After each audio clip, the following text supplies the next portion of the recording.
오늘 주신 하나님의 말씀 함께 보겠습니다. 오늘은 창세기 16장 말씀인데요. 말씀을 읽는 것은 창세기 16장 15절과 16절 말씀을 함께 읽겠습니다.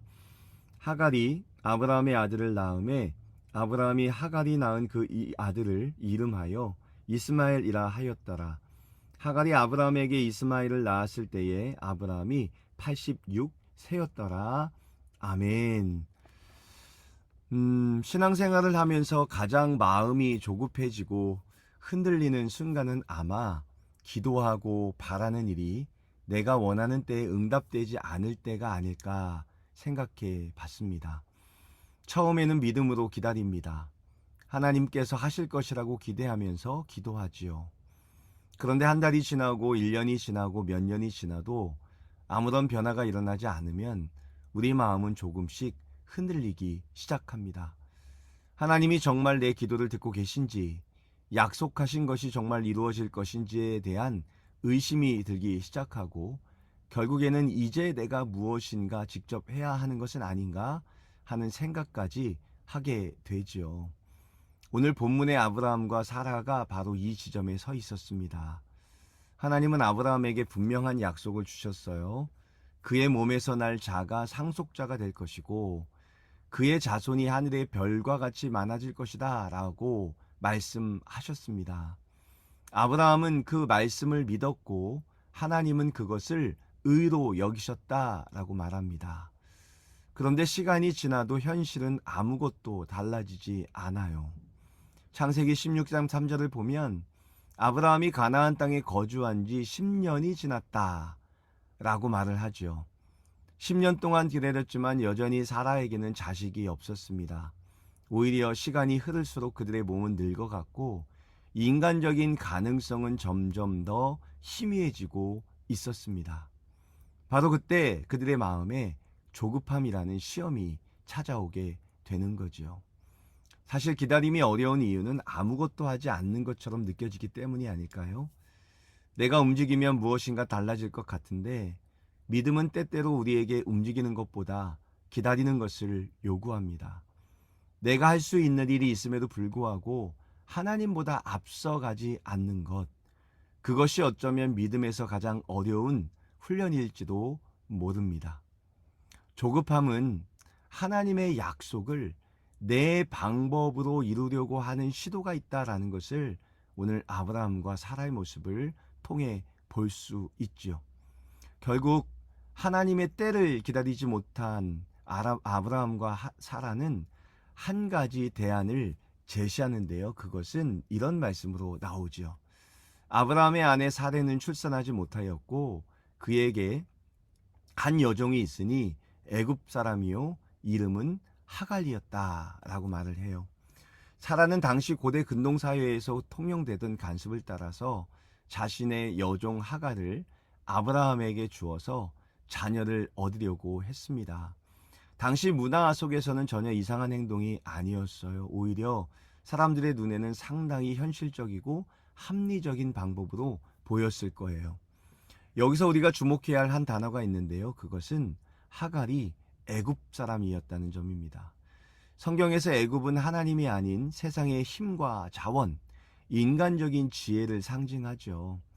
아브라함이 과거에 기근을 피해서 애굽으로 내려갔던 그 하강의 불신앙이 훗날 실현의 때에 애굽 여종 하갈이라는 세상적인 대안으로 다시 튀어나온 것이에요. 중요한 것은 사라가 하나님의 약속 자체를 완전히 포기한 것은 아니라는 점입니다. 여전히 자녀를 원했고 하나님께서 말씀하신 후손의 약속이 이루어지기를 바랐습니다. 그런데 기다림이 길어지자 하나님의 약속을 하나님의 방법이 아니라 자신의 방법으로 이루려고 했다는 거죠. 이것이 조급함이라는 것이 우리에게 하는 일입니다. 조급함은 하나님을 완전히 버리게 만드는 게 아니에요. 오히려 하나님을 믿는다고 하면서도 하나님의 때를 기다리지 못하게 만드는 게 조급함입니다. 하나님의 뜻이 이루어지기를 바라면서도 그 뜻을 내 힘과 세상의 방식으로 이루려고 하는 것이 조급함이죠. 2절 마지막에는 아주 짧지만 무서운 말씀이 나옵니다. 아브라함이 사레의 말을 들으니라. 결국엔 아브라함도 기다리지 못했습니다. 바로 앞장인 창세기 15장에서는 하나님께서 주신 놀라운 언약을 경험했던 사람이 아브라함이죠. 쪼갠 고기 사이로 횃불이 지나가는 것을 보았고 하나님이 친히 언약을 책임지시겠다라는 약속을 확인했던 그 아브라함이 바로 뒷장인 16장에서 흔들리고 말았다는 거죠. 사레가 세상적인 방법을 사용했고 아브라함도 그의 아내 사라의 말을 듣고 하갈을 자신의 아내로 들어들이는 그런 엉뚱한 선택을 하고 말았다는 것을 보여줍니다. 사랑하는 성도 여러분, 어제 은혜를 받았다고 오늘 흔들리지 않는 것은 아니에요. 하나님께서 분명히 말씀했음에도 불구하고 현실이 달라지지 않으면 우리는 또 흔들립니다. 그래서 믿음은 한 번의 결단으로 끝난다고 볼 수가 없어요. 어제 붙들었던 하나님의 약속을 오늘 다시 심차게 붙들지 않으면 세상에서 제시하는 세상의 방법에 우리 또한 넘어갈 수 있다는 것을 오늘 아브라함과 사라의 모습이 보여주고 있다는 거죠. 이렇게 아브라함과 사라는요, 인간적인 방법을 붙들었습니다. 그렇게 사라의 계획은 성공한 것처럼 보였습니다. 하갈이 임신했습니다. 10년 동안 생기지 않았던 아이가 생겼으니 인간적인 눈으로 보면 문제가 해결된 것 같아 보였지요. 그러나 인간의 조급함으로 맺은 열매는 곧바로 더 큰 비극을 불러왔습니다. 하갈은 주인인 사라를 멸시했고 사라는 아브라함을 원망했습니다. 아브라함은 책임을 회피했고 결국 사라의 학대 속에 하갈이 광야로 도망치고 말았다는 거죠. 가정의 평화와 관계가 송두리째 무너져 버린 것입니다. 더 나아가 하나님은 광야에 있는 하갈에게 태어날 아이의 미래를 이렇게 예언하세요. 16장 12절이요. 그가 사람 중에 들나귀같이 되리니 그의 손이 모든 사람을 치겠고 모든 사람의 손이 그를 칠 것이며 그가 모든 형제와 대항하여 살리라 하니라.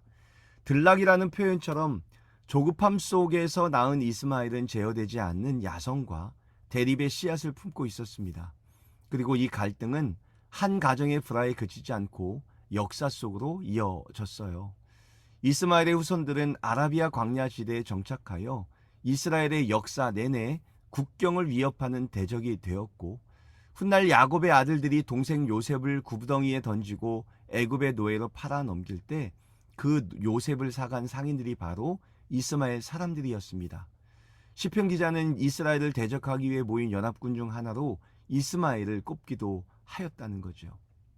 아브라함과 사라가 하나님의 때를 기다리지 못하고 급하게 맺었던 이스마엘이라는 열매가 먼 훗날 그들의 후손인 이스라엘 전체를 위협하는 영적이고 역사적인 가시가 되어 돌아왔다는 것을 오늘 말씀이 보여주고 있습니다.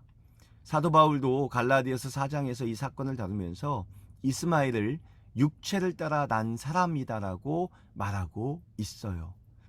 당장 눈앞의 문제를 해결하기 위해 하나님의 뜻을 묻지 않고 만들어낸 내 삶의 이스마엘은 시간이 지나면 반드시 또 다른 갈등과 아픔을 감당해야 한다는 영적 짐이 된다는 것을 오늘 말씀이 보여주고 있습니다. 사랑하는 성도 여러분, 하나님께 기도하는 것이 있으십니까? 기도하는 것이 있다면 끝까지 하나님을 믿고 기도하며 기다리십시오. 응답이 되지 않아 내 인간적인 생각으로 빨리 이것을 진행하겠다고 조급함으로 만들어낸 것들은 당장에는 문제가 해결되어 보이긴 하지만 그러나 결국에는 조급함이 나온 또 다른 비극이 현실이 되어 우리의 삶을 옥죄어 올 수 있다는 것을 오늘 말씀이 보여주고 있습니다. 따라서 오늘 기도하며 하나님께 내어 맡기기로 결정했던 것이 있다면 오늘 기도하는 이 시간 또 내일 또 시간이 얼마나 걸리든 하나님의 응답이 있을 때까지 기다리는 저와 여러분 되시기를 간절히 소망해요. 마지막 부분을 한번 보겠습니다. 이렇게 실수를 통해서 이스마엘이 태어나는 그런 비극이 발생했다라는 말씀을 드렸는데요. 그러나 하나님의 은혜가 여기에도 나옵니다. 우리의 실수 속에서도 하나님께서 은혜를 거두지 않으셨다는 거예요. 인간의 조급함이 만들어낸 비극만으로 성경은 끝나지 않는다는 겁니다. 사라의 학대를 견디다 못하고 광야로 도망친 애굽 여종 하갈을 하나님께서 직접 찾아오십니다. 여호와의 사자가 광야의 샘물 곁에 그를 만났다라고 말을 해요. 하갈이 하나님을 찾아간 것이 아니라 하나님께서 절망에 빠진 하갈을 찾아오셨다라고 말을 해요. 그리고 태어날 아이의 이름을 이스마엘이라 지어 주시는 거죠. 그 이름의 뜻은 하나님께서 들으셨다라는 뜻입니다. 사람들의 조급함 때문에 가정은 깨지고 하갈은 버려졌지만 하나님은 그 작은 여종의 고통과 신음을 외면하지 않고 듣고 계셨습니다. 이에 하갈은 하나님을 나를 살피시는 하나님이라고 고백하면서 감격해요. 이것이 오늘 본문이 보여주는 하나님의 놀라운 은혜입니다. 아브라함과 사라의 선택은 분명 잘못되었고 그 선택에는 아픈 대가가 따랐지만 인간의 실수가 하나님의 은혜보다 크지 않았다는 것을 보여주고 있죠. 하나님은 광야에 하갈을 돌보셨고 아브라함에게 기다리지 못하고 구원의 약속도 포기하지 않으셨습니다. 인간은 기다리지 못하고 실수했지만 하나님은 약속을 잊지 않으시고 신실하게 이끌어 가시는 분이라는 것을 오늘 말씀이 보여주고 있어요. 우리는 우리가 잘못될까 두려워 하나님을 두려워하지만 여러분 기억하십시오. 하나님은 실수하고 실패하고 무너진 자리를 다시 찾아오셔서 무너진 그를 다시 일으키시고 하나님의 사랑으로 보듬어 주시는 분이라는 것을 오늘 말씀이 보여주고 있습니다. 결론입니다. 성도 여러분, 창세기 16장은 기다림이 얼마나 어려운 신앙의 훈련인지를 보여줍니다. 아브라함과 사라는 하나님을 모르는 사람들이 아니었습니다. 하나님의 약속을 받은 사람들이었고 그 약속을 믿고 고향과 친척과 아버지의 집을 떠나 여기까지 걸어온 믿음의 사람들이었습니다. 그러나 10년이라는 긴 기다림 앞에서 그들의 믿음도 흔들렸습니다. 인간적인 가능성이 사라지자 하나님의 약속을 포기하지는 않았지만 그 약속을 자신들의 방법으로 이루려 했습니다. 조급함은 하나님의 약속을 버리게 하기보다 내가 하나님 대신 그 약속을 이루려고 달려들게 만든다는 것을 보았어요. 사랑하는 성도 여러분, 믿음은 하나님의 약속을 내 힘으로 대신 이루어 드리는 것이 아닙니다. 약속하신 하나님께서 친히 이루실 것을 믿고 그 자리를 지키며 기다리는 것이지요. 때로는 움직이는 것보다 기다리는 것이 더 큰 믿음일 수 있습니다.